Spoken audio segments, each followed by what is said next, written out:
Oke, saya share.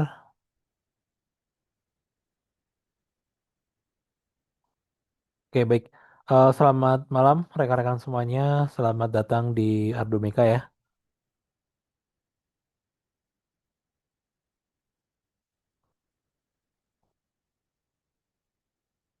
Oke, Assalamualaikum warahmatullahi wabarakatuh. Saya Jar Rahmat. Jadi malam ini kita kan sesuai judul ya, kita akan bahas tentang end to end ya, tentang end to end, end at end ya. Kita akan bahas tentang at end, N8N ya, N8N. Jadi ini saya nggak bikin materi ya, nggak bikin slide. Jadi ini saya ngasih rekan-rekan potongan ya, potongan dari ebook yang pernah saya terbitkan mungkin beberapa bulan yang lalu ya untuk bagian satunya. Nah, bagian duanya ini baru mau rilis gitu ya, bagian duanya. Nah, jadi bagian duanya ini nanti materi kita sesuai judul ya, kita kan pakai cloud gitu ya. Jadi kita akan langsung menggunakan tools end-to-end yang versi online-nya. Nah, di caption kalau nggak salah saya tulis rekan-rekan minimal siapin 15.000 ya kalau misalkan mau praktek nanti. Kalau misalkan mau register doang itu gratis sebetulnya pakai Sumopod. Tapi kalau misalkan mau bikin service untuk end-to-endnya itu siapin minimal 15.000 gitu ya. Cuman tadi saya sempat dapat info ya dari Kang Rizky Darmawan ya, dan ketika saya cek kembali, oh mungkin teman-teman kalau untuk AI agent gitu ya, kalau nanti tujuannya untuk bikin AI agent itu seharusnya menggunakan service yang harganya 30.000. Nanti nanti kita bahas ya setelah ini ya. Oke, nah ini karena ini kan ebook versi gratis ya, barang barangkali rekan-rekan di sini mau beli gitu ya, yang versi fullnya silahkan. Eh, saya bikin kode diskon ya khusus di Ardo Meka. Nanti tinggal masukin aja kode diskonnya. E-booknya ini harganya 100.000 sebetulnya. Tapi kalau misalkan nanti masukin kode diskon itu kepotong 35.000 ya. Seperti itu. Jadi silakan kalau misalkan ada yang butuh yang versi fullnya boleh gitu ya. Tapi kalau enggak juga nggak apa-apa gitu ya.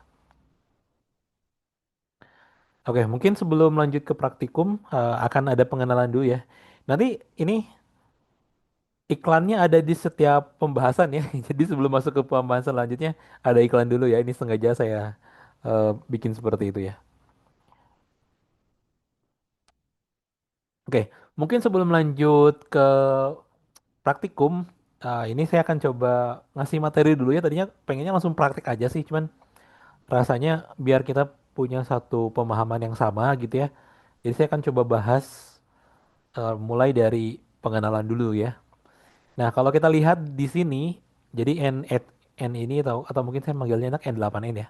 N8N ini adalah tools ya ataupun alat yang bantu kita untuk mengotomasi pekerjaan rutin. Jadi memang rata-rata itu dibikin untuk otomasi pekerjaan rutin. Contoh apa ya? Misalkan proyek-proyek yang cukup terkenal yang mungkin rekan-rekan pernah lihat di eh, pas lagi scroll-scroll di IG gitu atau di apa di Facebook ya ataupun di TikTok gitu ya.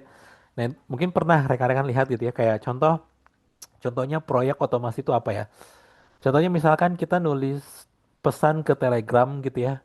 Kemudian nanti tinggal nulis tulisan aja paragraf, kemudian nanti jadi pencatatan keuangan, misalkan otomatis masuk ke spreadsheet gitu ya. Terus kita nggak nulis, misalkan kita cuma ngomong gitu ya, hari ini saya belanja ini sekian 1.000, belanja ini sekian, nah nanti otomatis tercatat gitu. Nah itu otomasi seperti itu bisa dibikin menggunakan end to end gitu ya. Ada juga mungkin yang proyek yang sama kurang lebih kayak stroke dipoto gitu ya, kemudian masuk ke pencatatan. Itu mungkin salah satu contoh kayak gitu. Terus ada juga yang dibikin untuk video ya, untuk konten kreator. Nah, ada juga yang menggunakan N8N ini untuk sebentar. Ini kayaknya telegramnya bakal ganggu ya. Saya coba close dulu.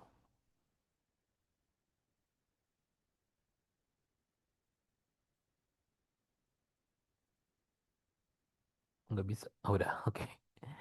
Ya, ada juga yang bikin untuk konten kreator ya. Jadi misalkan masukin input apa gitu ya. Kemudian nanti jadi video gitu ya. Dan otomatis bisa ke-upload langsung ke media sosial. Jadi cuma nulis misalkan postingkan saya video apa gitu, nanti dibuat dulu videonya gitu, ada suaranya gitu pakai AI ya. Terus nanti jadilah langsung diposting ke media sosial itu bisa ya kayak misalnya ke IG itu bisa secara otomatis ya. Nah, tapi di sini yang terpenting adalah kita nggak perlu jago coding ya. Untuk kalau kita pakai N8N itu kita nggak perlu jago coding. Walaupun sebetulnya tetap kita harus bisa JSON ya minimal. Kayak ada beberapa fungsi itu tetap harus menggunakan kode JSON gitu. Makanya di judul ebook ini saya nulisnya low code ya. Low code itu penggunaan kodenya sedikit gitu. Jadi nggak sepenuhnya kita tanpa coding ya. Ya nanti juga kan kita ESP32 itu ya harus coding juga ya pakai Arduino. Tapi untuk N8N-nya itu sebetulnya udah tinggal drag and drop aja gitu ya. Seperti itu ya.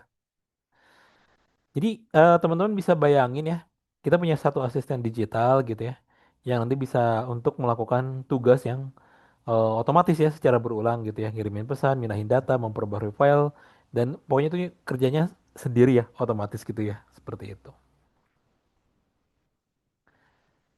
Nah, apa aja yang bisa dilakukan N8N ya? Nah, ini banyak ya, kayak contoh ngirim notifikasi otomatis, misal kalau misalkan di sensor gitu ya, ada data baru nanti ngirim ke Google Sheet, ngirim ke Telegram gitu ya, itu bisa. Atau memindahkan dan menyimpan data ya, misalkan dari email ke Google Drive gitu ya, atau ke cloud lain gitu ya.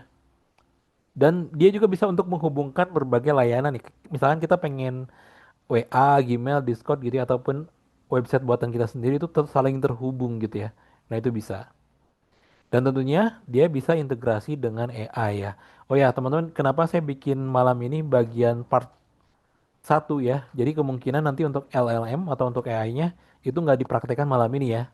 Nanti bisa jadi dipraktekkan baru di minggu depan atau di bagian kedua ya. Semoga minggu depan nggak, bukan sebagai, nanti kita lihat dulu jadwalnya. Kalau misalnya minggu depan nggak ada yang ngisi gitu ya di hari Sabtunya, kita tetap di hari Sabtu untuk bagian keduanya. Tapi kalau misalkan nanti ada yang ngisi, ya mungkin nanti mungkin bisa di minggu depannya lagi atau bisa ke hari Minggu ya. Seperti itu. Jadi cukup umum di Adu Meka ada dua kegiatan sekaligus ya. Misalkan kadang dulu Jumat, Sabtu, Minggu gitu ya ada. Saking banyaknya yang pengen ngisi gitu ya. Kalau sekarang nggak begitu ya. Oke, terus berikutnya, nah mengapa menggunakan N8N ya? Sebetulnya kan banyak platform lain ya, kayak apa ya, Javier ya, terus apa lagi ya? Banyak banyak platform lain ya yang serupa.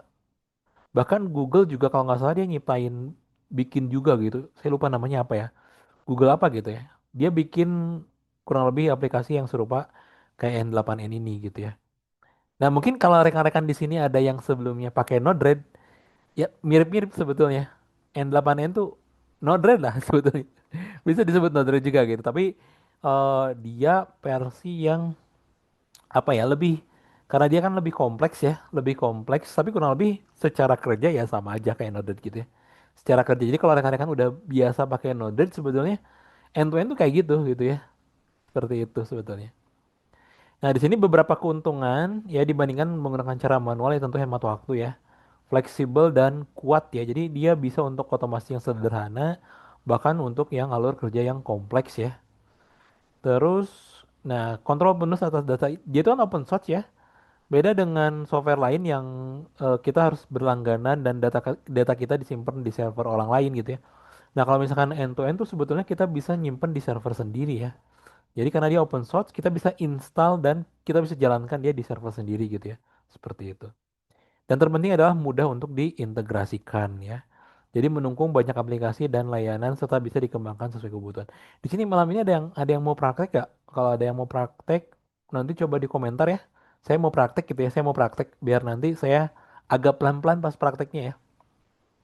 Kalau nggak ada yang mau praktek ya cuma nyimak doang misalkan ya gak apa-apa, nanti berarti saya eh, apa namanya, ngalur aja gitu ya. Kalau misalnya mau praktek nanti biasanya saya tunggu gitu ya seperti itu. Nah, berikutnya adalah bagaimana cara kerja N8N. Jadi N8 ini bekerja dengan konsep workflow ya. Ini sama kayak Node-RED sebetulnya. Yang tersusun dari node, ya node itu nanti bentuknya kotak yang saling terhubung. Nah, di sini sebetulnya kita ada 4 ini aja sebetulnya. Jadi teman-teman di sini kita punya yang namanya trigger ya. Triggernya pemicu.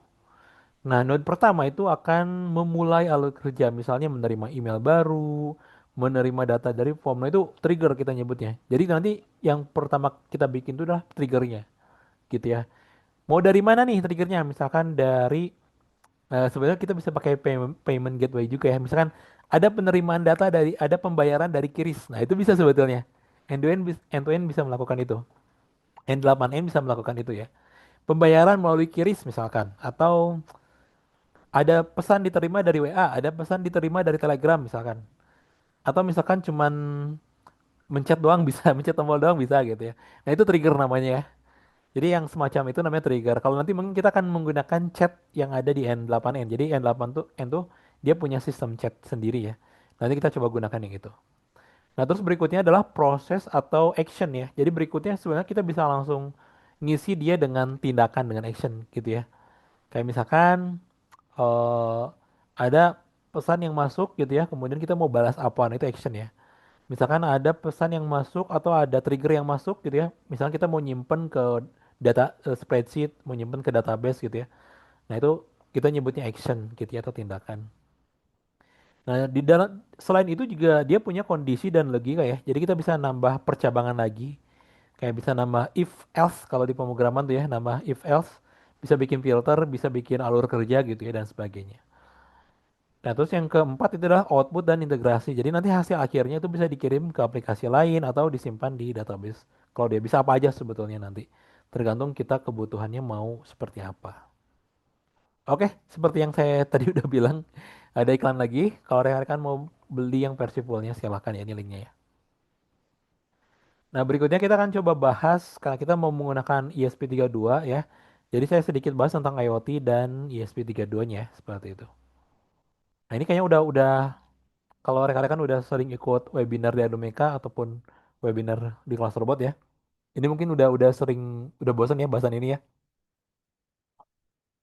Bahasan tentang IoT itu udah bosan, apalagi kita pernah pernah bikin podcast gitu ya, ngebahas apakah Internet of Things itu harus online atau ke offline ya. Jadi ini mungkin saya lewat aja ya bagian yang ini ya. Dan ini juga komponen dasar IoT, kayaknya rekan-rekan juga udah cukup ini ya, udah cukup tahu gitu ya, kayak ada sensor, ada aktuator, sensor yang input fisiknya gitu ya, aktuator yang apa menggerakkan atau menyalakan gitu ya, mikrokontroler ya bagian utamanya ya, yang nanti kita pakai ESP32 gitu ya. Kemudian jaringan dan protokol ya. Nah, nanti kita pakai WiFi ya untuk sistemnya. Oke, nah ini bentuk ini saya pakai yang ini ya, ESP32 Duit Dev. Nah, ini tuh apa ya? Oh ya ini. Oh ya. Jadi ini ESP32 itu memungkinkan kita membuat perangkat IoT yang membaca data sensor dan mengirimkan ke aplikasi atau cloud. Kita bisa bikin apa aja gitu ya. Mengontrol perangkat fisik dari jarak jauh, menjalankan logika otomatis berdasarkan kondisi tertentu ya.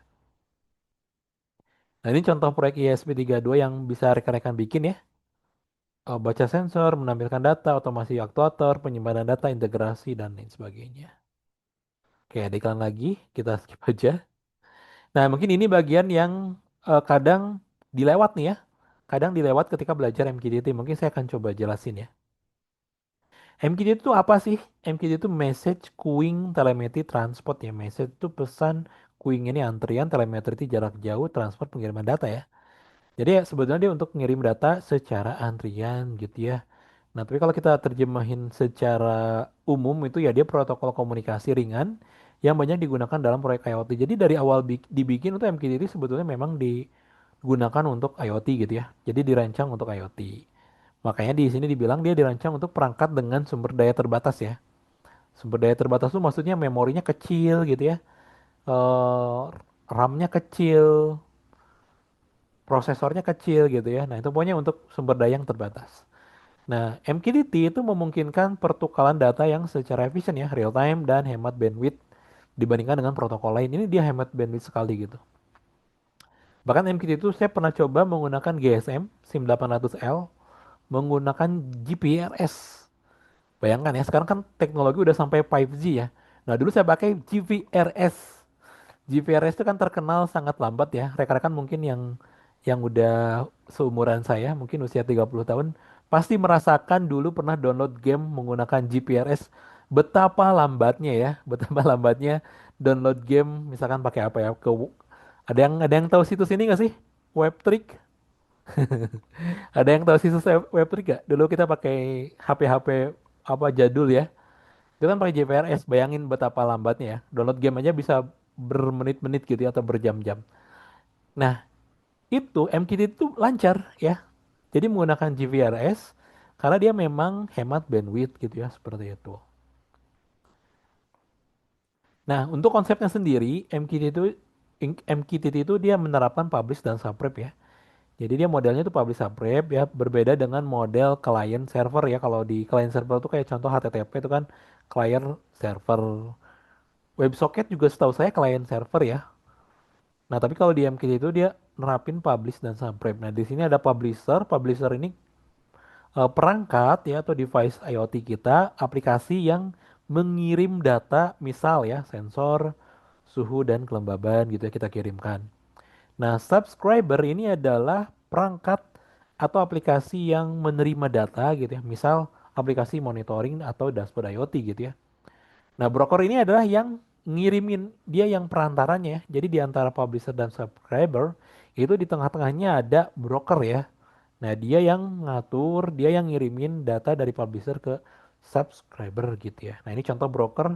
Ini kebetulan punya kami ya brokernya. Rekan-rekan sebetulnya kalau merek lain ada contohnya Mosquito, IMKX ya dan lain sebagainya. Punya kami sebetulnya IMKX juga, cuman kami udah bikin secara dashboard gitu ya. Nah, alur kerjanya simple sebetulnya. Jadi ya publisher ngirim data ke broker melalui topik tertentu ya. Nah, nanti broker nyimpen data dan meneruskan data ke semua subscriber yang berlangganan topik tersebut. Oke, nyimpen data di sini bukan nyimpen kayak sama kayak database ya. Ini banyak yang salah kaprah, bukan. Jadi karena dia itu cuma nyimpen data per berapa gitu ya. Bukan database. Jadi kalau misalnya rekan-rekan mau mau misal saya pengen tahu dong data 1.000 data di tahun sebelumnya gitu ya. Apakah bisa lihat di broker? Nggak bisa gitu ya. Saya pengen tahu dong 1 jam kemarin ngirimin data apa aja di broker bisa lihat nggak? Nggak bisa ya. Jadi broker itu nggak nyimpen data seperti itu. Dia cuma nyimpen data secara session gitu ya. Jadi nggak kalau teman-teman butuh penyimpanan data yang istilahnya secara time series gitu ya, yang misalkan ada tanggal jam, ya pakai database ya. Misalkan MySQL atau pakai MongoDB atau pakai InfluxDB ya dan sebagainya gitu ya. Jadi banyak yang salah kaprah menganggap broker ini bisa nyimpen data kayak database, enggak ya. Enggak, broker itu cuman nyimpen dan nerusin, tapi nyimpen pun enggak nyimpen secara time series, dia cuman nyimpen, kayaknya dia cuman nyimpen untuk retain aja ya. Kayak misalkan kan ada retain, fitur retain di apa di MQ itu. Jadi kalau misalkan misalkan kita ngirim dari HP nih, nyalakan lampu dari aplikasi Android gitu ya. Kemudian kan masuk ke broker nih. Nah, kebetulan si device IoT kita ya, misalkan ESP32 itu lagi mati nih. Lagi mati ya, berarti kan pesannya nggak masuk ya. Nah, ketika si ESP32 ini nyala lagi, connect ke WiFi dan connect ke broker, itu si broker akan ngirimin data eh, yang terakhir dikirimkan oleh aplikasi. Ya, itu bisa gitu. Tapi kalau kalau misalkan secara kayak database itu bukan seperti itu ya cara kerjanya. Oke, yang perlu diketahui dari MQTT adalah kita punya topik ya. Jadi topik ini kayak alamat virtual nih, contohnya kayak gini nih, sensor suhu ruang satu gitu ya. Nah, jadi nanti kalau kita ngirim sesuatu itu harus pakai topik gitu ya. Kalau enggak ya nanti kita bingung ya. Sama kita kayak kita ngobrol aja kan, kita ngobrol pakai topik ya. Biar kita jelas apa yang kita kirimkan gitu ya. Kayak contoh ini kan sensor. Sensornya sensor apa? Suhu. Suhunya sensor suhu yang ada di mana? Yang ada di ruang satu gitu ya. Nah, ini topik tuh dibikin sebaiknya sedeskriptif mungkin ya, sejelas mungkin gitu ya, biar kita nggak pusing gitu ya. Contoh nih, kita mau ngirimin data apa? Sensor. Sensornya sensor apa? Sensor suhu. Yang dikirimin dari mana? Di ruang satu misalkan gitu, atau ruang, kalau misalkan ada namanya misalkan ruang tamu gitu ya, ruang tidur atau ruang apa aja lah gitu ya. Yang penting sebisa mungkin sedeskriptif mungkin gitu ya. Nah, nanti subscriber itu hanya nerima pesan dari topik yang mereka subscribe gitu ya. Kecuali kita pakai pagar kayak gini nih. Kalau kita menggunakan pagar seperti ini, berarti kita sama aja kayak kita mensubscribe semuanya ya. Jadi kalau kita menggunakan pagar seperti ini sama kayak kita subscribe semuanya gitu. Ya. Ya ini namanya wildcard ya, kita nyebutnya wildcard. Oke. Nah, berikutnya adalah ada quality of service ya atau QoS. Jadi QoS ini jaminan pengiriman pesan ya. Ada QoS 0, QoS 0 ini pesan dikirimkan sekali tanpa konfirmasi ya. Jadi dia ngirim udah gitu ya. Ini cepet tapi nggak ada jaminan pesannya sampai ya. Kemudian ada QoS 1, ini pesan dikirim minimal satu kali dengan konfirmasi penerimaan. Ini bisa bisa terjadi duplikasi ya. Tapi dia ada jaminan pesan kekirim gitu ya seperti itu. Ini apa nih? Oh ya, silakan. Kemudian QoS 2, pesan dikirim tepat satu kali ya, aman, ini tidak ada duplikasi ya, tapi tentu ini lebih lambat. Nah, jadi teman-teman di sini nanti disesuaikan aja kebutuhan ya. Untuk kios 0 ini pesan dikirimin sekali ini yang paling cepat ya, tapi nggak ada jaminan pesan sampai ya. Karena dia kayak ngirim udah gitu ya. Kalau kios 1 tuh dia ngirim, kemudian kita punya jaminan pesannya terkirim minimal satu kali. Tapi ada kemungkinan pesan yang kekirim tuh terjadi duplikasi ya. Nah, terus berikutnya adalah QoS 2. Nah, kalau QoS 2 itu pesan ke kirim ini pasti satu kali gitu ya. Ini lebih aman dan nggak akan ada duplikasi. Nah, cuman masalahnya kan kita mikirnya mungkin teman-teman mikir ya udah pakai QoS 2 aja ini yang paling aman. Nggak seperti itu ya. Nanti tetap harus disesuaikan lagi dengan kebutuhan. Karena kalau kita bisa lihat untuk yang paling cepat ini ya QoS 0 gitu ya. Yang paling lambat ya QoS 2 ya. Nah, kalau misalnya kita mau bikin menampilkan data real time, itu nggak mungkin pakai QoS 2 ya. Kenapa? Karena dia lambat. Misalnya kita pengen ngirimin data real time nih per milidetik gitu ya, itu nggak mungkin, bukan nggak mungkin ya. Saran saya jangan pakai QoS 2 karena pasti lambat. Jadi sebaiknya gunakan QoS 0. QoS 2 tuh untuk apa sih biasanya dipakai ya? Untuk sesuatu yang datanya itu bersifat urgent ya, datanya itu bersifat sensitif, bersifat penting. Contoh, untuk perbankan, misalkan untuk ngirim data transfer atau apa gitu kan cuma sekali ya. Nah, itu sebaiknya menggunakan QoS 2. Kalau kalau terjadi duplikasi misalkan nih teman-teman bikin pending machine lah ya, pending mesin gitu ya. Ada kebutuhan MQTT misalkan. Kemudian kan itu harus satu kali ya. Misalkan si user transfer ataupun misalkan melakukan transaksi itu kan harus satu kali. Kalau misalkan dua kali misalkan bisa aja kepotong dua kali kan. Nah, itu berarti harus atau misalkan ngirim perintah ke mana gitu ya yang memang harus satu kali gitu ya. Nah, untuk QoS 1 ini biasanya kami pakai untuk early warning system ya, untuk pengiriman early warning notifikasi gitu ya. Kayak contoh misalkan kita bikin sensor banjir nih. Nah, itu sebaiknya menggunakan QoS 1 ya untuk pengiriman early warning. Kenapa? Karena kan kalau misalkan early warning tuh pesan harus sampai nih. Pesan harus sampai. Tapi kalau misalkan nyampainya dua kali kan nggak apa-apa ya. Misalkan kita nerima pesan nih dari ada gempa, misalkan ada banjir gitu ya, ke WA kita atau ke Telegram kita, itu kan kalau misalkan pesannya kekirim dua kali nggak masalah ya. Yang masalah itu kalau misalkan pesannya nggak kekirim, tapi kalau kekirim dua kali nggak masalah gitu ya. Nah, untuk QoS 0 itu biasanya kita gunakan untuk monitoring real time di dashboard ya. Terkadang kan kita pengen lihat langsung pergerakannya gitu ya. Dimana kalau nggak kekirim sekali ya nggak apa-apa sebetulnya gitu ya. Tapi kita bisa langsung lihat pergerakannya saat itu juga. Untuk kendali robot QoS 0 yang dipakai ya. Karena kan butuh real time ya. Kecuali robotnya cuma nerima satu dua kali perintah doang ya itu baru pakai QoS yang lainnya. Kurang lebih seperti itu ya. Semoga bisa dipahami. Nah, berikutnya adalah kita punya retain. Ini retain tuh seperti yang tadi saya udah bilang ya. Retain ini adalah BTW ini rekan-rekan kalau misalkan saya suaranya terputus ya atau terpotong-potong, boleh diinterupsi aja langsung ya. Takutnya ada suara terputus. Ini soalnya kayaknya ada gangguan gitu ya. Ini makanya kamera nggak saya aktifin gitu ya. Oke, nah berikutnya ada fitur namanya retain. Retain message ini adalah pesan tetap disimpan di broker bahkan setelah dikirim ya. Artinya nanti si subscriber baru itu akan yang baru gabung gitu ya akan menerima pesan ketika pesan terakhir ya. Nah, ini mungkin ada beberapa contohnya di sini ya. Nah, ini tuh berguna ya ketika ketika si alat kita itu mati ya, ketika si alat kita itu mati. Contoh misalkan gini ya, misalkan teman-teman menggunakan MQTT untuk di kebun ya, di kebun misalkan kan kita nggak perlu real time ya, misalkan pengirimannya per jam nih, pengirimannya per jam.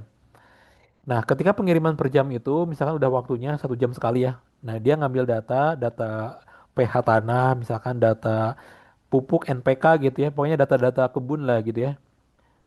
NPK gitu ya, kesuburan tanah, suhu dan sebagainya gitu ya. Diambil kemudian dikirimkan. Nah, masuklah ke broker ya. Nah, kebetulan ternyata dari sisi server gitu ya, yang nerima datanya atau yang subscribe datanya kebetulan misalkan lagi down gitu ya servernya.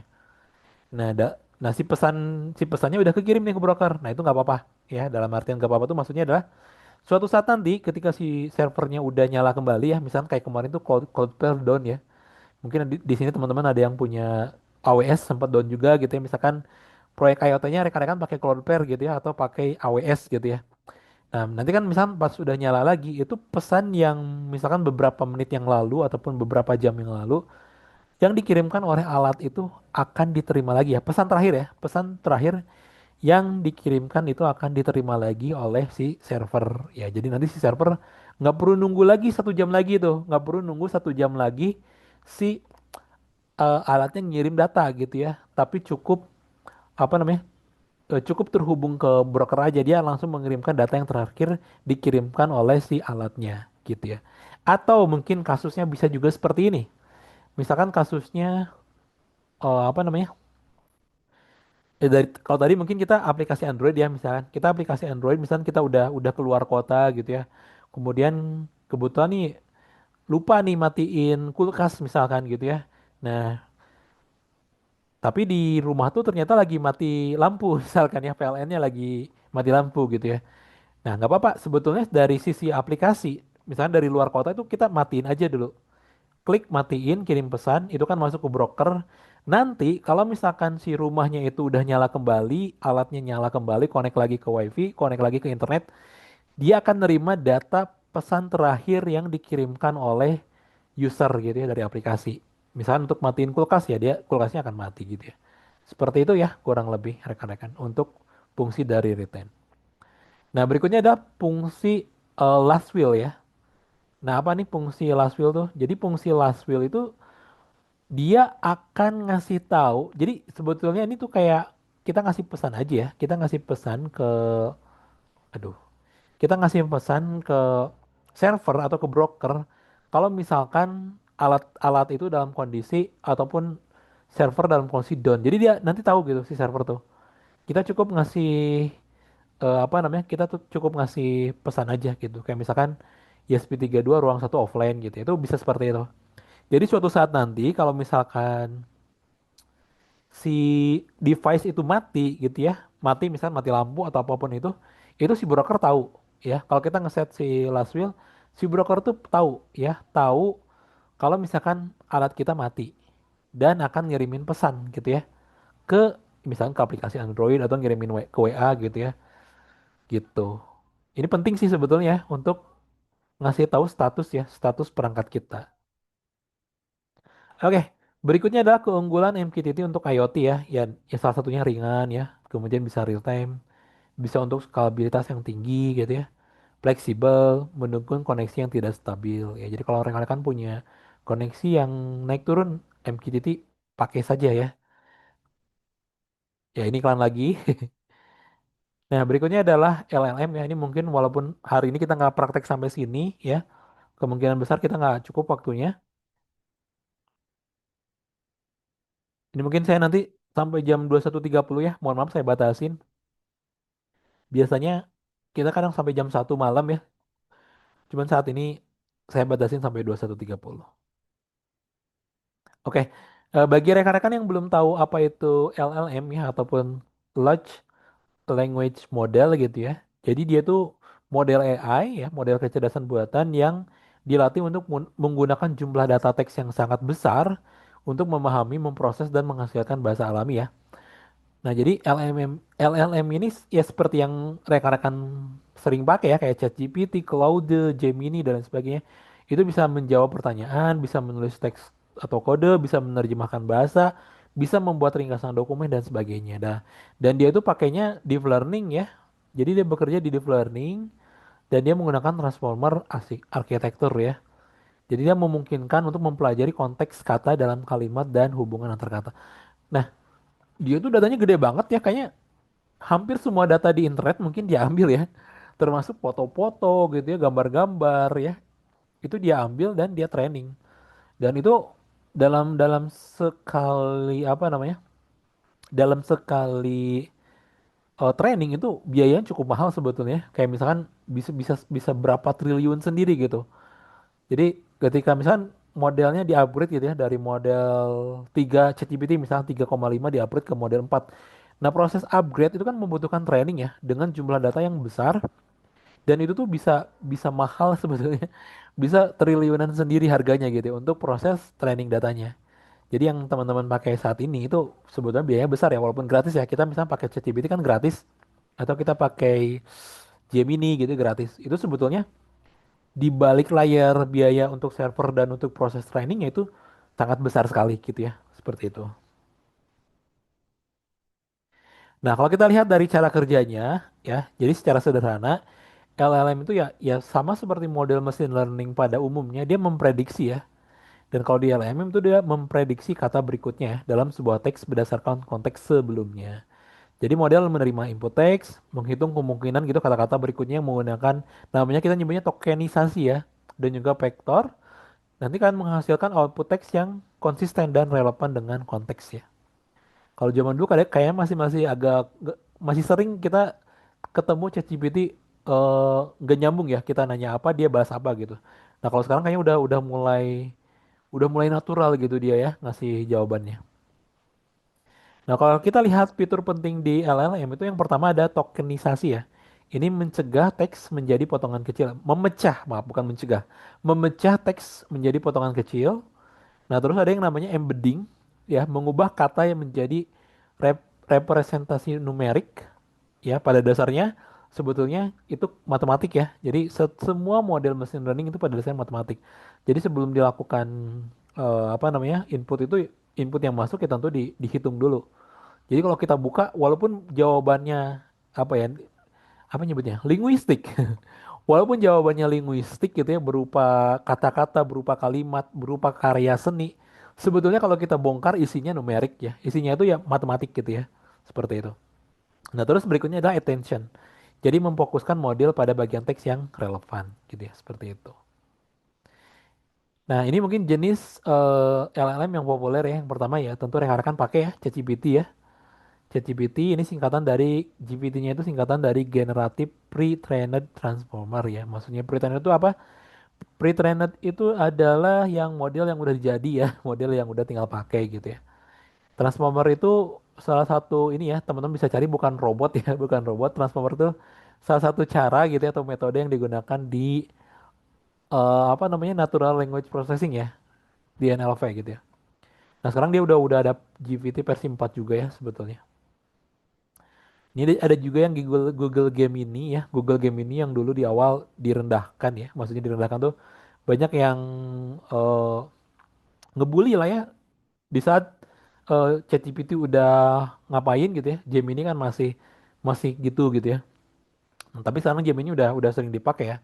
Udah sering dipakai untuk bikin chatbot gitu ya dan sebagainya. Ini ada juga Claude ya. Terus ada Mistral, ada LLMA, LL gimana bacanya ini?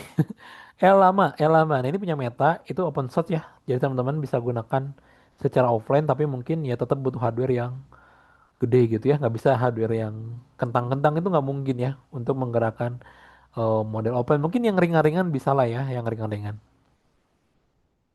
Nah, kalau kita lihat penerapan LLM di kehidupan nyata gitu, itu sebenarnya banyak ya. Salah satunya kita bisa bikin chatbot, kita bisa bikin konten otomatis, bikin artikel, bikin kode, bikin ringkasan dokumen, kita bisa bikin bisa jadikan dia sebagai pencarian informasi cerdas ya. Kita bisa nerjemahin bahasa gitu ya, bisa analisis data teks dan lain sebagainya. Nah ini kelebihannya ya. Dia dapat memahami konteks yang kompleks, menghasilkan teks yang natural dan fleksibel, dapat dikostumisasi untuk domain tertentu. Keterbatasannya memerlukan sumber daya komputasi besar, bisa menghasilkan informasi yang salah ya. Jadi ChatGPT itu bisa halu ya, ChatGPT, Gemini itu bisa halu. Jadi teman-teman tetap harus cross check lagi gitu ya. Kemudian juga bisa ada bias dari data pelatihannya. Iklan lagi, kita lanjutkan. Nah ini udah sih, kita udah sampai sini. Nah mungkin Ini mungkin kita lewat dulu ya bagian yang ini sebetulnya ini nanti kita lanjut ke alatnya. Cuman sebelum ke alat kita harus melakukan pendaftaran dulu ya biar enak ya. Nah, nanti kan kita hubungin ke sini ya. Oke, kita kan teman-teman silakan bagi yang apa ya? Ini udah pada dapat belum sih ininya? Kalau belum dapat, kalau ada yang baru masuk mungkin saya copy linknya lagi ya. Silahkan itu untuk slide-nya ya. Oke, saya lihat dulu pertanyaannya ini 853. Oke. Adalah ya waktu ya, saya coba lihat. E-booknya yang baru atau yang lama, Kang? Apa nih maksudnya e-book yang baru atau yang lama? Sebenarnya ini e-book kalau yang udah pesan ini e-book lama ya buat yang baru pesan. Maksudnya nggak perlu pesan lagi karena sama gitu. Nanti juga yang kemarin sempat pesan itu nanti dikasih yang upgrade-nya ya. Maksudnya itu kan ada e-book yang lama banget tuh, Rajan, sampai akhir tahun tuh. Nah itu e-book, ini masih e-book yang sama nggak? Atau ini e-book yang baru lagi? Oh ini e-book lama Pak, e-book lama kok. Iya, berarti yang sudah saya pesan kan? Ah betul. Ya. Oke. Ya kemarin memang ada beberapa yang pesan dua kali ya. Ada yang beberapa yang pesan dua kali gitu ya. Sebaiknya dicek di portal biar nggak duplikat. End-to-end ini open source lisensinya apa ya Kang? Gas ke nah, gitu. Eh, apa ya? Ya tinggal dicari aja sih end-to-end GitHub. MIT kayaknya ya. Coba kita lihat ya. Lisensinya apa ini lisensinya? Kayaknya dia punya lisensi sendiri kali ya. Dia nggak nyebutin apa sih, tapi di sini ada, tinggal dibaca aja nih lisensinya. Ini ada batasannya. You may use modify software only for your internal business purpose, for non-commercial. Jadi kalau kita mau ngemodif ya, ngemodif itu maksudnya ngedit gitu ya. Ngedit itu maksudnya teman-teman mau bikin end-to-end versi sendiri gitu ya, diedit. Nah itu cuman untuk kepentingan sendiri yang nggak boleh nanti dibisnisin lagi gitu. Tapi kalau menggunakan end-to-end yang udah jadi itu masih boleh. You may distribute the software provide to other only if you do so free. Nah, tapi kalau chat pun atau nih, you may not order remove copyright ini harus nambahin copyright ya, karena dia punya trademark juga di situ. Ya, gitu mungkin ya. Lisensinya nanti bisa dibaca aja. Bisa kita ke GitHub sih. Nanti tinggal dibaca di bagian lisensi ya. Kurang lebih nanti teman-teman yang boleh atau yang nggak bolehnya nanti ada di sini gitu ya. Seperti itu. Apalagi terus. Ini baru join boleh minta materinya tadi udah saya share ya. Apa beda oh mungkin apa bedanya dengan HTTP ya maksudnya? HTTP itu client server ya. Kalau misalnya MKit itu tuh publish dan subscribe. Jadi kalau HTTP itu klien doang yang bisa ngirim data ya atau ngirim request. Server itu nggak bisa. Jadi makanya dia punya harus ada API segala macam gitu ya. Lambat lah HTTP. Ya beda-beda peruntukan juga sebetulnya ya. Beda peruntukan juga. Cara tahu sudah pesan atau sudah punya bagaimana? Oh, ebook ya tadi ya. Bisa cek di portal aja di apisa.id apisa.mayer.id portal classrobot.mir.id di portal. Oke udah ya mungkin ya. Baik rekan-rekan semuanya kita akan langsung praktek dulu. Silakan masuk langsung ke halaman 56. Di sini teman-teman silakan register ya. Ini link affiliate saya, boleh pakai link affiliate saya. Nah, di sini registernya biar gampang. Rekan-rekan sebetulnya di sini juga ada sih. Saya jelasin lewat ebook aja dulu ya. Karena di sini juga ada apa namanya? Ada tutorial step by stepnya gitu. Nah, jadi rekan-rekan nggak perlu nulis di sini ya, nggak perlu nulis nama lengkap di sini nggak perlu ya. Ini lama nanti. Jadi rekan-rekan cukup menggunakan ini aja, sign up with Google ya. Jadi biar kita nggak nulis formulir seperti ini gitu ya. Jadi nanti ketika udah klik nih link yang ini, nanti masuk ke sini, langsung klik sign up with Google. Ya ini cara paling gampang untuk register ya di Sumopod. Kalau sudah bagian ini, Nah, berikutnya nanti tinggal pilih akun Google yang mana yang mau didaftarin gitu ya. Silakan pilih, ini punya saya ada banyak ya. Kalau punya rekan-rekan misalkan ada banyak juga, pilih mau yang mana gitu. Tapi kalau cuma satu ya pilih yang itu ya berarti ya. Nah, nanti kemudian tinggal klik lanjutkan ya. Jadi setelah dipilih, berikutnya tinggal klik lanjutkan gitu ya, atau next gitu ya kalau bahasa Inggris. Nah, nanti kalau udah berhasil akan muncul halaman seperti ini ya. Gampang ya registernya, simple ya. Tuh, tinggal buka link ini, terus tinggal klik sign up with Google. Bahkan nggak perlu nulis di sini, nggak perlu ya. Ini di skip aja, ini nggak perlu. Jadi langsung sign up with Google aja. Nanti muncul kayak gini, klik akun Google yang mau dipakai, lalu lanjutkan gitu ya, seperti itu. Enak mana sama Node-RED? Tergantung. Kalau misalkan untuk yang lokal-lokal gitu, Node-RED paling enak ya. Untuk kalian tuh tuh untuk lokal kurang enak karena Node-RED itu kan bisa ini kan, bisa apa tuh namanya? Bisa terhubung ke protokol Modbus. Itu enaknya Node-RED, bisa terhubung. Jadi untuk yang lokal-lokal Node-RED enak, tapi untuk yang kebutuhannya untuk integrasi ke cloud itu end-to-end paling enak. Lebih enak end-to-end maksudnya daripada Node-RED ya. Karena Node-RED itu di awal dia bikin dia belum punya ini kan, dia nggak ada apa tuh namanya, dia nggak ada login dan sebagainya macamnya ya. Tapi kalau di end-to-end udah ada login dan segala macamnya. Fasilitas beberapa register semua pun yang dapat dari tadi segi harganya Kang, seperti tadi ada AI agent. Oke, nanti saya coba eh, infokan juga ya. Nah, di sini untuk daftar tinggal klik lanjutkan, langsung masuk ke sini. Oke, nah berikutnya rekan-rekan tuh sebelum bikin servis itu harus ngisi saldo dulu ya. Makanya tadi saya bilang daftarnya gratis, tapi untuk kelayanan servisnya itu harus harus ngisi saldo dulu. Nah, untuk ngisi saldo gampang aja, tinggal masuk ke menu billing ya. Masuk ke menu billing di sini, lalu tinggal klik add credit ya. Masuk menu billing, nah ini halaman billingnya muncul gitu ya. Nah, lalu nanti klik add credit gitu. Nah, saya biasa ngisi 50.000 aja ya, karena untuk kebutuhan AI agent gitu, itu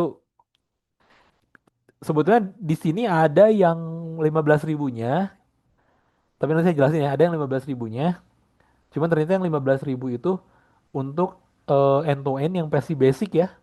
Jadi kalau kebutuhannya untuk AI agent minimal yang 30 sebetulnya gitu. Cuma nanti kalau untuk praktek sekarang sebetulnya yang 15 ribu cukup ya. Kalau untuk praktek yang sekarang gitu, menggunakan end to end yang paling murah pun itu bisa gitu ya.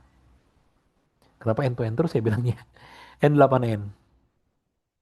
Nah ini bisa bayar pakai Dana, bisa pakai kalau nggak punya uang, nggak punya Dana segala macam bisa pakai QRIS gitu ya, atau bisa juga bayar ke Indomaret ya, gitu.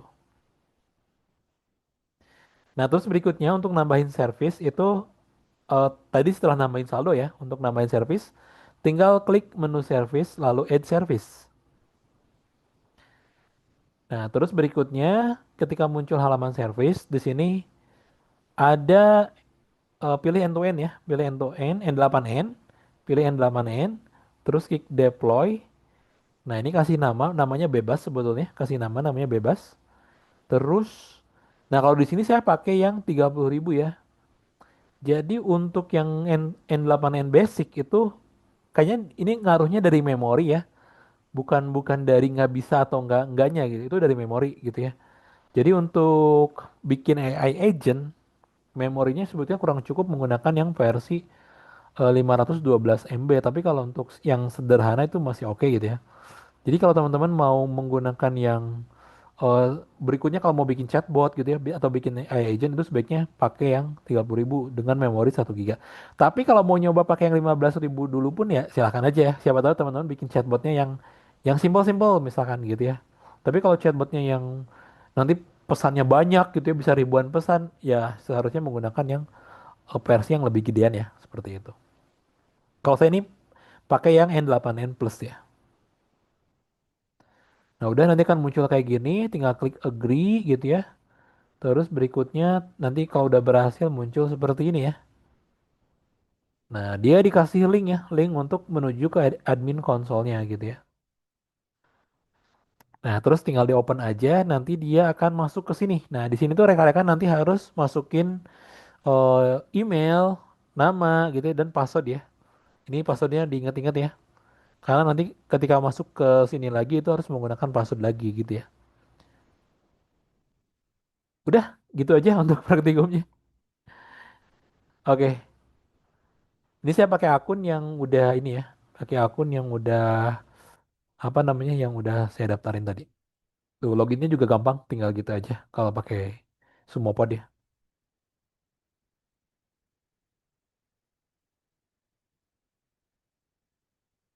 Kang, kalau saya punya N8N sendiri diinstal di STB lalu diteneling ke Cloudflare, ini nanti langkahnya sama nggak dengan materi yang sama?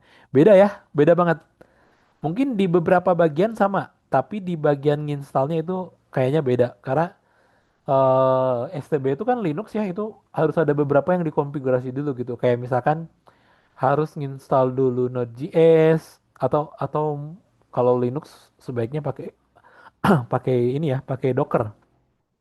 Harus nginstal dulu Docker, nginstal dulu N8N dan sebagainya. Jadi untuk proses instalasinya yang berbeda gitu ya. Di ebook ini nggak ada ke sana. Ebook ini tuh cuma menggunakan yang versi gampangnya ya.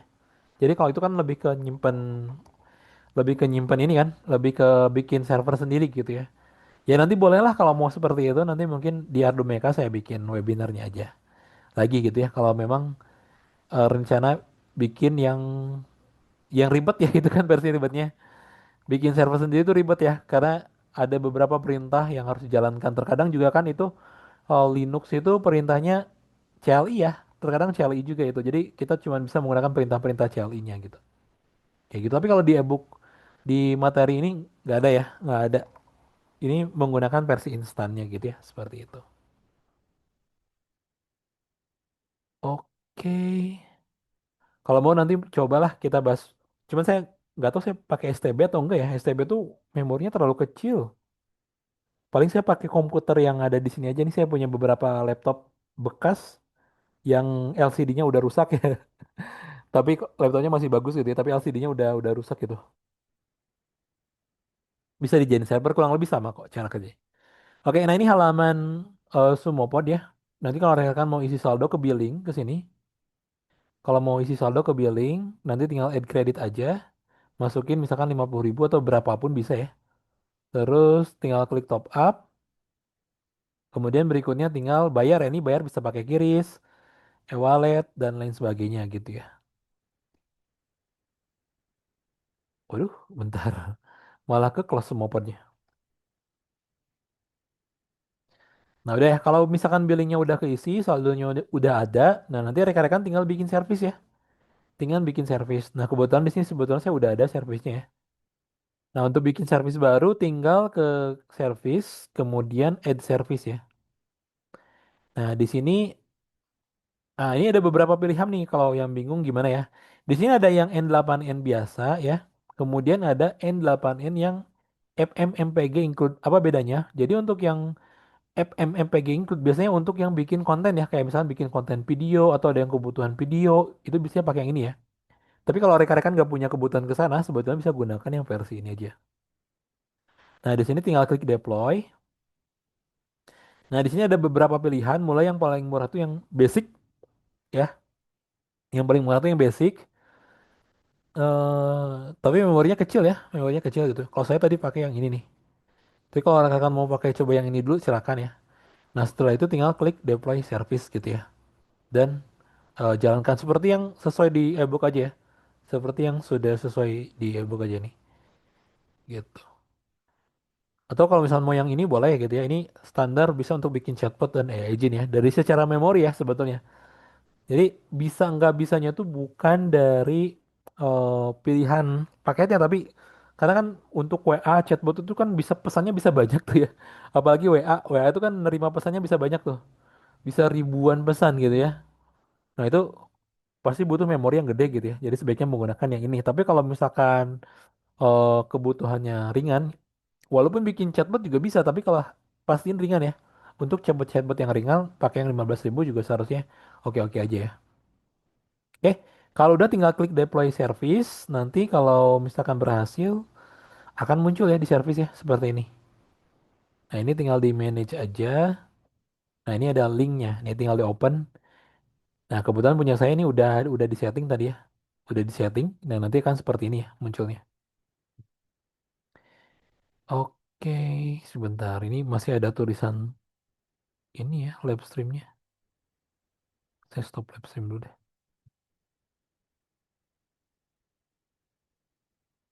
Oke,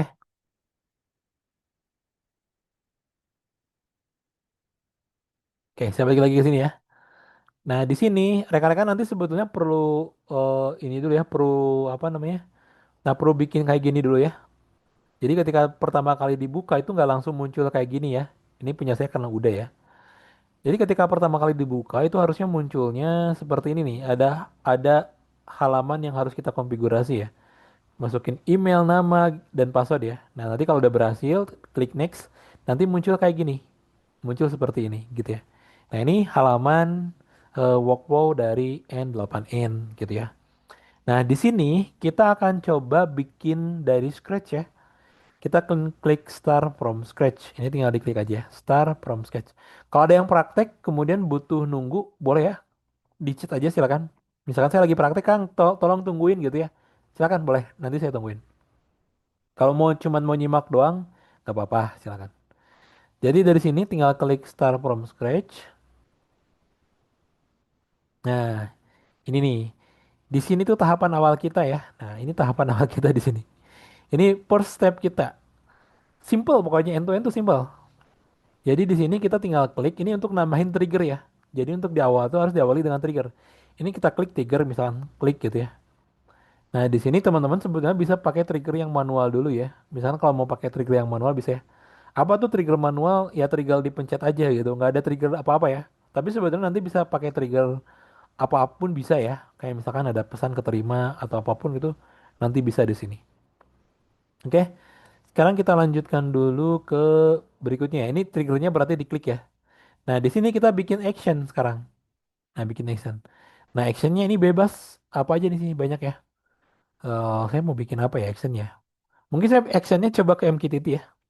MQTT aja langsung. Nah, di sini. Nah, nanti kita juga bisa bikin MQTT trigger ya. Saya coba pakai MQTT dulu. Biar di pertemuan ini harapannya teman-teman paham dulu flow-nya ya. Paham dulu bagaimana dari alat bisa connect ke sini gitu ya. Nah, saya pakai MQTT yang ini. Nah, di sini kita harus pertama nyeting dulu credential ya. Nah, kita harus setting dulu kredensialnya. Coba saya gedein. Nah, kita akan setting dulu kredensial. Nah, ini belum ada kredensialnya. Kita bikin dulu ya. Create credential untuk MQTT. Ini kasih nama MQTT. Di sini saya mau menggunakan punya IMKX aja ya, yang gratis saja. Broker.imkx.io gitu ya. Portnya di 1883, username sama passwordnya nggak perlu ya, karena ini memang untuk coba-coba aja ya. Gitu. Client ID kayaknya dibiarin aja deh. Oke, udah. Jadi cukup diisi bagian ini aja ya, broker ya. Yang kita isi bagian broker saja. Kecuali kalau rekan-rekan menggunakan private broker ya, yang memang harus ada username dan password. Nah ini kita save. Nah ini kalau muncul seperti ini berarti ini udah berhasil ya, koneksinya juga udah connect ya. Udah kita kita tinggal close saja. Nah di sini topiknya mungkin saya akan biar aman ya. Saya akan coba menggunakan misalkan N8N gitu ya, ataupun apa ya cloud cloud IoT cloud aja deh ya, cloud misalkan kemudian saya masukin angka random karena ini pakai public ya jadi sebaiknya kita bikin seunik mungkin topiknya jangan disamakan misalkan data gitu ya nah gitu kita coba klik execute step ya nah nanti dia akan muncul eh nah kalau kayak gini berarti ini berhasil ya oke cuman ini kayaknya belum belum ada apa-apa ya udah kita tinggal close aja kalau sudah nah nanti kalau mau nyoba di sini tinggal execute workflow gitu ya. Kalau berhasil ya udah berhasil gitu ya. Nah, di sini ini kayaknya belum belum ngirim apa-apa ya. Teman-teman sekarang kita pengen dari end to end connect ke ESP32 dulu ya. Jadi dari sini kita connect ke ESP32 gitu ya. Oke, ini saya save dulu. Terus kita balik lagi ke materi yang ESP32. Nah, di sini nih. Nah, di sini. Nah, di sini ada dua library yang harus rekan-rekan tambahin ya. Pertama ada library Arduino MQTT, silahkan di-download aja file zipnya ini. Kemudian library yang MQTT ESP ya, ini untuk mempermudah. Nah, silahkan di-download juga. Jadi ada dua library di sini. Nah, berikutnya adalah ini untuk cara nambahinnya gampang, tinggal buka Arduino IDE, klik menu Sketch, pilih include library, pilih add.zip library gitu ya, kemudian cari library-nya dan itu file zip-nya jangan diekstrak ya, jadi bisa dimasukin dalam bentuk file zip langsung. Nah, kemudian klik open. Kalau berhasil nanti tampilannya seperti ini nih. Library add to your libraries, check include library gitu ya, seperti itu. Nah, ini contoh coding connect-nya, simple ya, karena udah pakai MQTT Oke, saya udah nyimpan, udah ada maksudnya, library-nya udah saya tambahin. Jadi sekarang saya tinggal langsung ngoding aja. Nah, ini contoh coding connect ke MQTT-nya. Terus di sini boardnya saya pilih ESP32 ya, dep modul ya, ESP32 dep modul. Saya mau coba konekin dulu ESP32 ke komputer saya ya.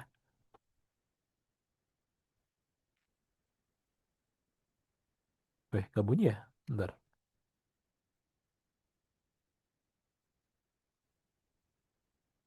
Nah, udah pilih board. Selanjutnya saya pilih board, oh pilih port ya. Nah, pilih port ini belum kebaca nih portnya. Bentar.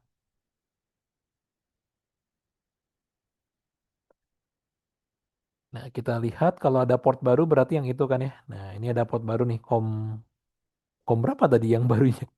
Bentar, saya lupa. Portnya 56 berarti kalau ada port baru, nah kom 4 ya berarti yang ini, yang punya ESP32. Udah, di sini rekan-rekan tinggal isi nama aja dulu ya namanya. Misalkan SSID ini WiFi punya saya ya, kelas robot di sini. Ini udah sering terekspos password WiFi saya. Terus berikutnya, ini brokernya kita biarkan yang ini ya. Udah ini kita nyoba dulu upload ya. Kita nyoba dulu upload, kita tes koneksi dulu aja.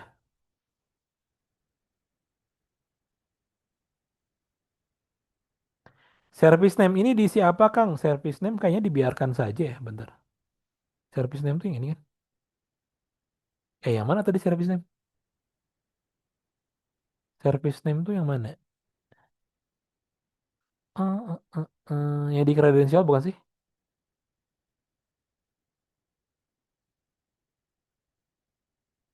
Yang awal Kang, yang awal. Oh, bebas.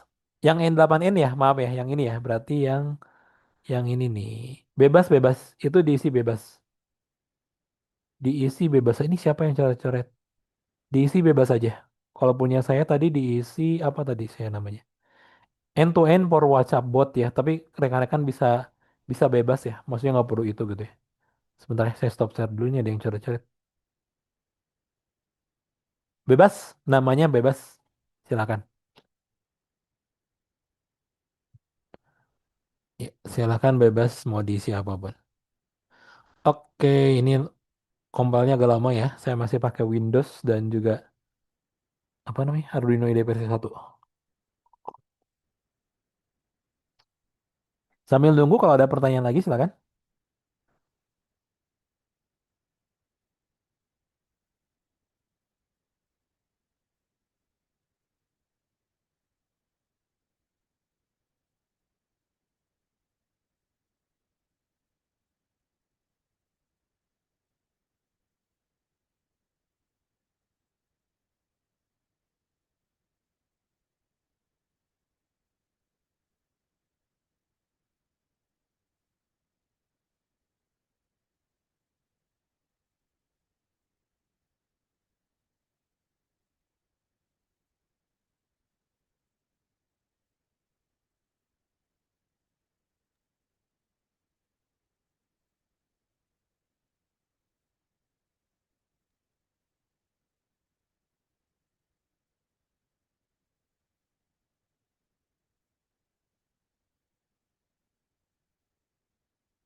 Udah ke upload sebentar. Kita lihat dulu. Pencet reset.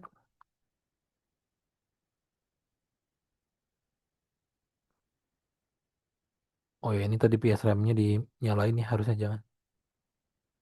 Nah, ini udah connect ya. Kalau kayak gini udah connect. Udah, ini udah connect. Jadi secara koneksi ini udah connect. End to end bisa apa aja? Jawabannya bisa apa aja. Ya bisa bisa apa aja jawabannya.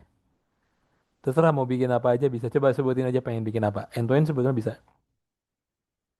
Topiknya di siapa ya tadi? Bebas serandom mungkin ya. Kalau triggernya misal dari WA langsung bisa Kang? Bisa. Kang end to end. N8N disambungkan ke website saya dev sendiri bisa. Tinggal di websitenya dibikinkan apa REST API atau apa gitu ya. Kalau pakai HTTP. Kalau pakai MQTT berarti tinggal ditambahkan MQTT aja gitu ya nanti. Oke, udah ya. Koneksi udah aman. Kita lanjutkan ke coding berikutnya. Kita masih ada waktu beberapa menit lagi ya. Bentar. Nah, ini tuh tadi itu kita sampai mana ya tadi? Bentar. Oh, tadi kita ngetes ya. Nah, ini ngetes. Kalau udah connect, udah berhasil ya. Sebentar. Nah, berikutnya, nah ini untuk publish dan kirim data ya. Ini kita copy dulu. Nah, nanti ini harus dibedain ya. Bentar. Ini harus kita samain. Tadi tuh kalau misalkan dari end to end ke sini berarti harusnya yang topik lampu ya. Berarti coba saya lihat dulu tadi ininya apa topiknya. Kita lihat dulu topiknya. Nah, ini. Kita samain ya topiknya. Cloud data. Atau saya ganti cloud ini aja deh, cloud output ya. Cloud lampu dah ya, samain aja. Nah, nanti berarti di sini juga harus disamain gitu ya, cloud lampu. Gitu. Nah, ini pesannya bisa kita atur di sini ya. Misalkan on gitu ya. Udah, tinggal kita close dulu aja. Nah, udah, ini satu dulu ya yang cloud lampu.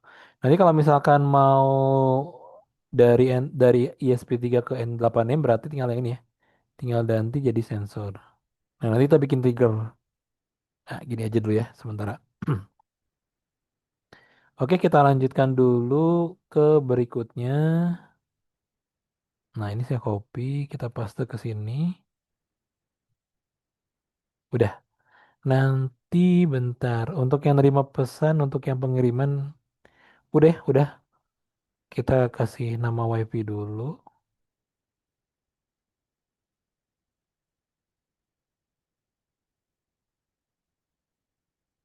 Oke, udah. Simpel ya codingnya ya, ringkas ya. Kita upload. Dan nanti kalau nerima pesan, dia akan muncul di sini ya pesannya. Harusnya jangan on ya.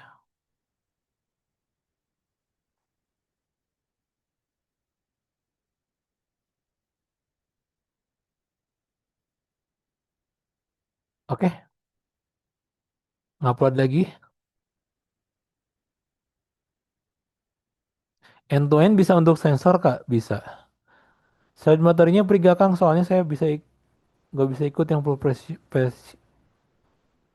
bisa ikut yang full session. Ini free kok, silakan diambil aja. Ini kan yang yang free version. Ini yang free version silakan.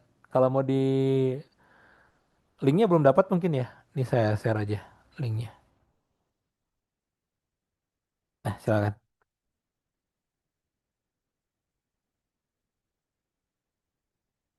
Oke, sebentar.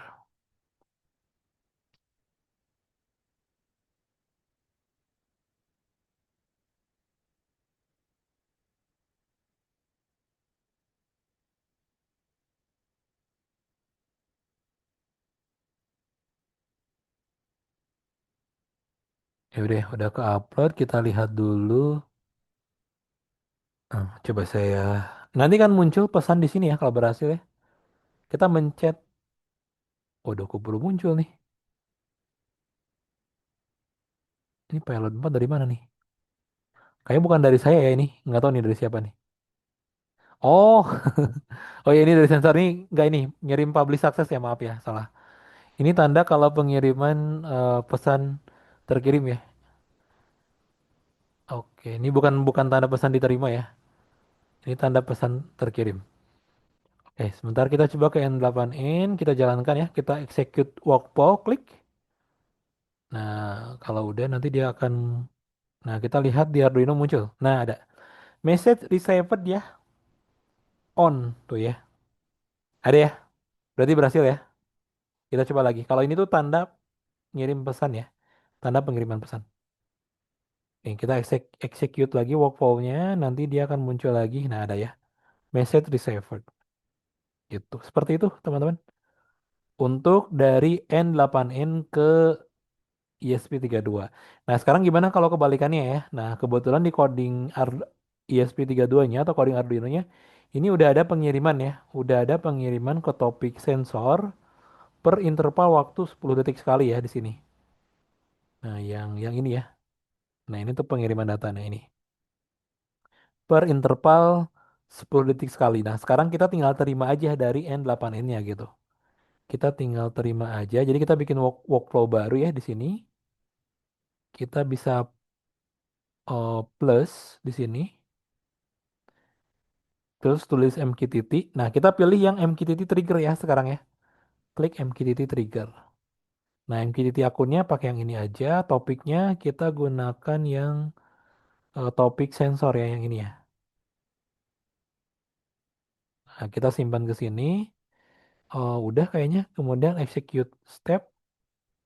Nah, ini tunggu ya. Nanti kalau misalkan ada, ini kan ngirimnya per 10 detik ya. Nah, ada masuk ya. Nah, jadi dia ngirim tuh ya payloadnya 17. Nah, sekarang di end to end juga muncul tuh ya 17 ya. Berarti dia udah berhasil ya. Ini kalau mau dicek lagi bentar, tunggu ya. Dari ESP32 kan dia ngirim otomatis ya per 10 detik sekali. Ini kita execute step, kita tunggu.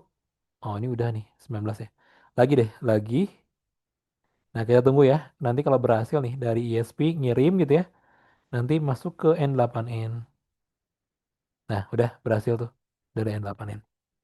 Kayak gitu ya untuk cara kalau misalkan N8N-nya udah berhasil nerima ya. Nih saya coba lagi deh. Saya coba lagi ya. Ini saya tunggu deh sampai 22 dulu ya. Oke, nah sekarang execute step, kita tunggu. Nah, dari sini ini 22 ya. Nanti pas 23 nih ngirim kan, nanti ininya akan muncul di sini nih. Tuh, kayak gitu ya. Itu tandanya dari ESP udah bisa ngirim data ke N8M. Udah, kita close aja. Nah, sekarang triggernya mau apa? Nah, di sini sebetulnya triggernya mau apa gitu ya. Ini bebas, bisa apa aja. Teman-teman butuhnya apa coba? Misalkan saya pengen, sebenarnya di sini ada chat sih. Kalau mau pakai chat boleh. Dia punya chat. Ke AI agent boleh. Cuma nanti besok lah ya, di minggu depan lah ke agent. Hmm. Dia tuh kalau nggak salah punya chat gitu sendiri deh. Punya chat sendiri dia. Ntar yang seru apa ya? Ke Telegram mungkin ya. Yang gampang Telegram sih. Coba kita ke Telegram deh. Kita ke Telegram. Kemudian kita pilih yang send chat ya. Send send. Nah, send text message aja. Nah, di sini tapi kita harus masukin kredensial dulu ya Telegramnya. Kita bisa klik create new credential aja. Nah, di sini kita cukup masukin token aja. Oke, sebentar. Saya stop share dulu. Saya mau nyari-nyari token yang ada di Telegram saya. Oke, sebentar ya.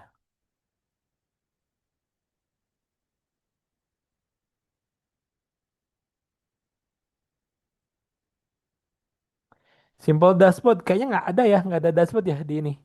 Di end to end. Kalau di Node memang ada dashboard ya. Saya belum nyoba soalnya. Ada dashboard nggak sih dia? End to end tuh soalnya beda beda dengan ini. Beda dengan apa namanya? Beda dengan Oke, bentar. Ini saya udah punya nih.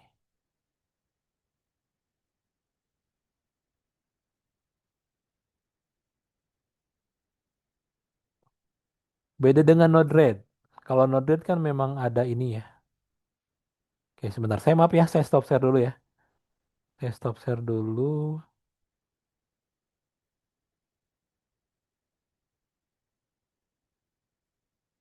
Oke. Saya udah dapat tokennya sih. Saya masukin tokennya dulu. Kita save. Oke, nah tadi tuh rekan-rekan sebelumnya tinggal masukin token aja ya. Nah, tokennya udah masuk. Udah kayaknya udah ya. Tinggal close. Nothing. Ini send message udah ya, send message. Oh, chat ID. Ya, chat ID-nya. Belum, bentar. Saya stop share lagi ya. Saya ke Telegram lagi. Saya cari chat ID-nya dulu. Bentar. Untuk cari chat ID, tinggal cari ID bot aja sebetulnya.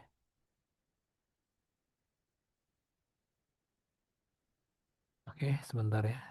Oke, chat ID-nya udah.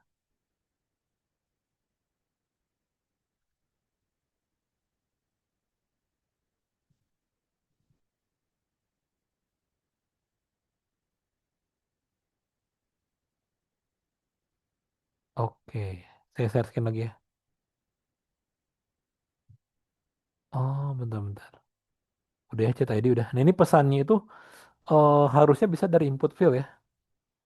Bisa dari input field. Bentar. Nah, dari sini bisa nih. Ini kan, nah dari sini nih. Ini kan ini message triggernya ya. Iya bisa dari sini. Ya, masukin ke mana tadi pesannya? Nah, masukin ke sini aja. Oke. Udah ya, kayak gini. Tinggal execute step. Nah, masuk ya. Tuh ke Telegram ya. Ada ya. Tuh. 23. This message was sent automatically via end to end ya. Ini udah berhasil masuk. Mau dicoba lagi? Kita coba lagi ya. Execute step. Nah, terus kayak gini. Nah, gampang ya. Simple. Tinggal ngapul ngoding gitu ya dari sisi servernya. Ngodingnya di Arduino aja. Nah, udah. Ini saya close dulu. Ya. Sekarang saya mau execute workflow ya. Nah, kita tunggu nih. Nanti ada pengiriman dari sini. Dari apa namanya? Ya dari sini.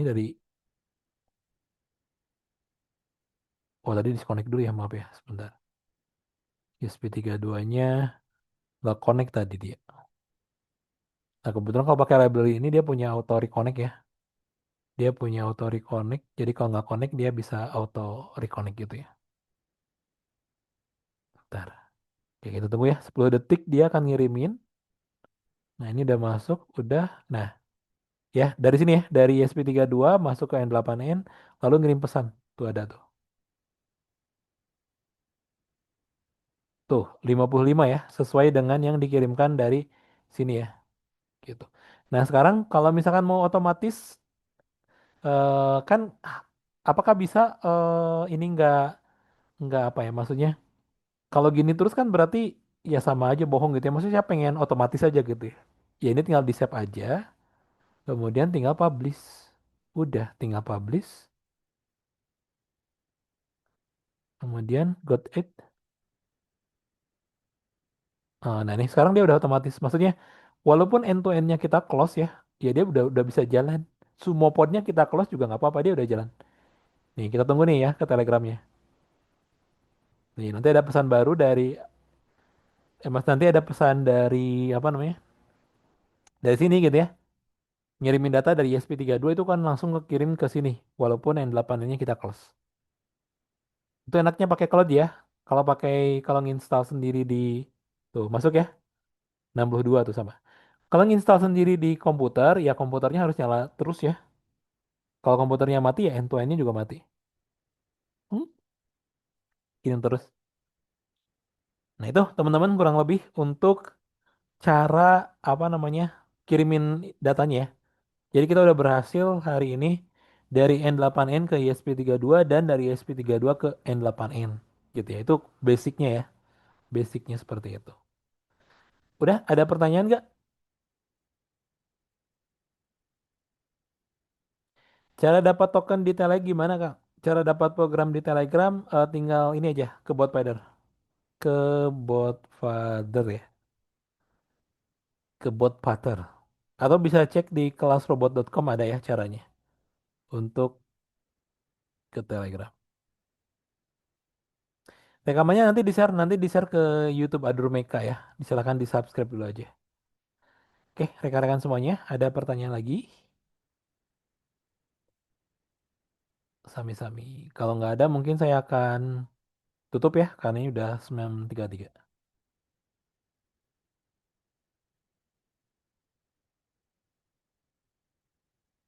Oke. Oke, baik teman-teman semuanya. Hari ini kita udah ini ya, kurang lebih udah bisa daftar di cloud gitu ya, kemudian melakukan apa namanya? Melakukan komunikasi antara N8N ke ini ya. Nanti di minggu depan kita akan bahas LLM-nya ya. Jadi kita lihat nanti di minggu depan kalau misalkan tidak ada pembicara lain ya, saya biasanya kalau ada yang mau yang lain dulu ya silakan gitu ya. Kalau misalkan nggak ada yang lain dulu nanti paling saya geser hari misalkan ke hari Minggu atau ke hari Jumat Minggu ya kayaknya ke hari Minggu gitu ya misalkan seperti itu atau mungkin bisa di minggu depannya lagi gitu ya.